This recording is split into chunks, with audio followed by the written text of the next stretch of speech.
Genesis chapter 21, birth of Isaac. The Lord was kind to Sarah as he had said and fulfilled his promise to her. Sarah became pregnant and bore a son to Abraham in his old age, at the very time God had promised.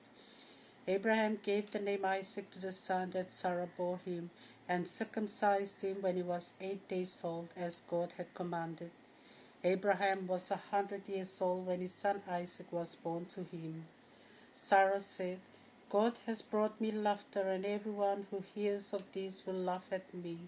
She added, who would have ever told Abraham that Sarah would nurse children? Yet I have given birth to a son for him in his old age. Abraham dismisses Hagar. The child grew, and on the day Isaac was weaned, Abraham held a great feast. Sarah saw the child that Hagar the Egyptian had borne to Abraham, playing with her son Isaac, and she said to Abraham, send this slave girl and her son away. The child of this slave must not share the inheritance with my son Isaac.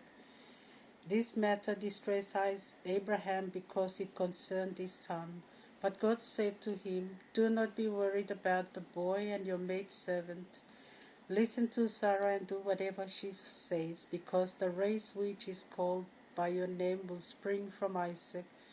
But from the son of your maidservant I will also form a nation, for he too is your offspring. Abraham rose early next morning and gave bread and a leather flask of water to Hagar. He put the child on her back and sent her away. She went off and wandered in the desert of Beersheba. When there was no more water in the skin, she pushed the boy under one of the bushes, and then went and sat down about a bow shot away, for she thought, I cannot bear to see my son die. But as she sat there, the child began to wail. God heard him, and the angel of God called Hagar from heaven and said, what is the matter, Hagar? Do not be afraid. God has heard the boy crying. Get up, pick the boy up, and hold him safely, for I will make him into a great nation. God then opened her eyes, and she saw a well of water. She went and filled the skin and gave the boy to drink. God was with the boy. He grew up and made his home in the wilderness and became an expert archer. He lived in the desert of Paran, and his mother chose a wife for him from the land of Egypt. The pact at Beersheba. At that time Abimelech came with Phicol, the commander of his army, to speak to Abraham. God is with you in everything you do. Now swear to me here before God that you will not deal falsely with me or my descendants, but instead you will show to me and to the country where you are living as an alien the same loyalty that I have shown to you. And Abraham said, yes, this I swear. Then Abraham complained to Abimelech about the well that Abimelech's servants had seized. Abimelech said, I do not know who has done this. You did not tell me, and I only heard about it today. Abraham then took sheep and cattle and gave them to Abimelech, and the two men made a treaty. Abraham set aside 7 ewe lambs from the flock.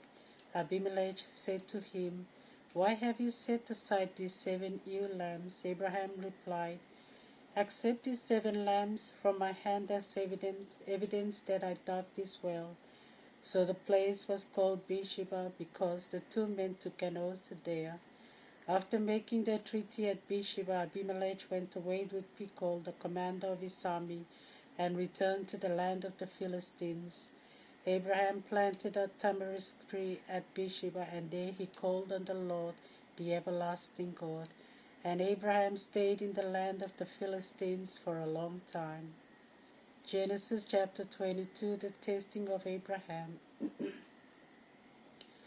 Sometime later God tested Abraham and said to him, Abraham, and he answered, here I am. Then God said, take your son, your only son Isaac, whom you love, and go to the land of Moriah and offer him there as a burnt offering on one of the mountains I shall point out to you. Abraham rose early next morning and saddled his donkey and took with him 2 of his young men and his son Isaac. He chopped wood for the burnt offering and set out for the place to which God had directed him. On the third day Abraham looked up and saw the place in the distance, and he said to the young men, "Stay here with the donkey. The boy and I will go over there to worship, and then we will come back to you." Abraham took the wood for the burnt offering and laid it on Isaac his son. He carried in his hand the fire and the knife. As the two of them went on together, Isaac spoke to his father Abraham. "Father," and Abraham replied, "Yes, my son." Isaac said, "The fire and the wood are here, but where is the lamb for the sacrifice?"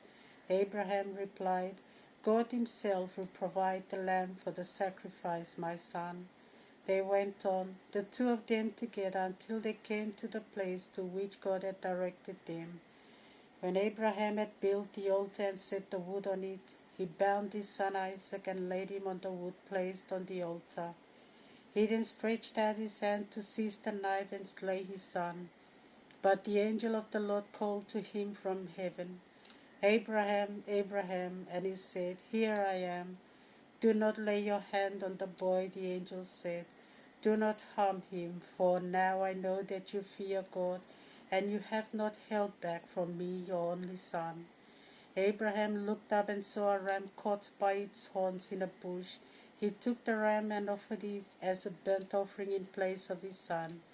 Abraham named the place, "The Lord will provide," and the saying has lasted to this day. On the mountain the Lord will provide. And the angel of the Lord called Abraham from heaven a second time. "By myself I have sworn, it is the Lord who speaks. Because you have done this and not held back your son, your only son, more and more I will bless you, and more I will increase your posterity and make them as numerous as the stars in the sky and the sand on the seashore. Your descendants will take possession of the lands of the enemies. All the nations of the earth will be blessed through your descendants because you have obeyed me." So Abraham returned to his servants, and they set off together for Beersheba, and it was there that Abraham settled down. Nahor's descendants. Some time after this, Abraham was told that Milcah too had borne children to Nahor, Abraham's brother, Uz the firstborn, Baz his brother, Kemuel the father of Aram, Ches, Hazor, Pildash, Jidlap, and Bethuel. Bethuel became the father of Rebekah. These 8 children Milcah bore to Nahor, Abraham's brother.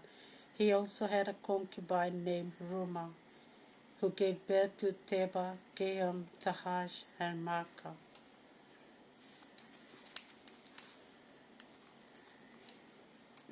Psalm chapter 11. Prayer of confidence of the upright. In the Lord I take refuge. How then can you say to me, "Flee to the mountains like a bird"? Look, the wicked bend their bows to fit their arrows to the string.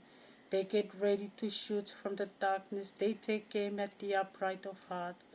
When foundation fall to ruin, what can the righteous do? The Lord is in his holy temple. The Lord's throne is in heaven. He looks down to the earth. He observes the children of Adam. The Lord searches both the righteous and the wicked. He hates those who delight in violence.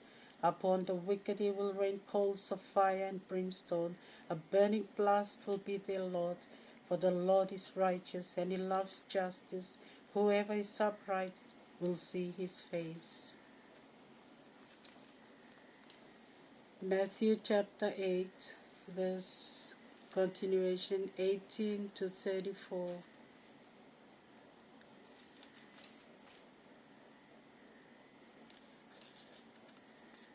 The would-be followers. When he saw the crowd press around him, Jesus gave orders to cross over to the other shore. A teacher of the law approached him and said, "Master, I will follow you wherever you go." Jesus said to him, "Foxes have holes and birds have nests, but the Son of Man does not even have a place to lay his head." Another disciple said to him, "Lord, let me go and bury my father first." But Jesus answered, "You follow me, and let the dead bury their own dead." Jesus calms the storm. Jesus got into the boat and his disciples followed him. Suddenly a fierce tempest hit the lake, so that the boat was about to sink under the waves, but Jesus was asleep. They woke him and cried, "Lord, save us, we are lost." But Jesus answered, "Why are you so afraid? How little faith you have." Then he stood up and rebuked the wind and the waves and became completely calm. The people were astonished. They said, "What kind of man is this? Even the winds and the waves obey him." The demoniacs of Gadara. When Jesus reached Gadara on the other side, he was met by two demoniacs who came out from the tombs. They were so fierce that no one dared to pass that way. Suddenly they shouted, "What do you want with us, you Son of God? Have you come to torture us before the time?" At some distance away there was a large herd of pigs feeding, so the demons begged him, "If you drive us out, send us into that herd of pigs." Jesus said to them, "Go." So they left and went into the pigs. The whole herd rushed down the cliff into the lake and drowned. The men in charge of them ran off to the town, where they told the whole story, also what had happened to the men possessed by the demons. Then the whole town went out to meet Jesus, and when they saw him, they begged him to leave their area.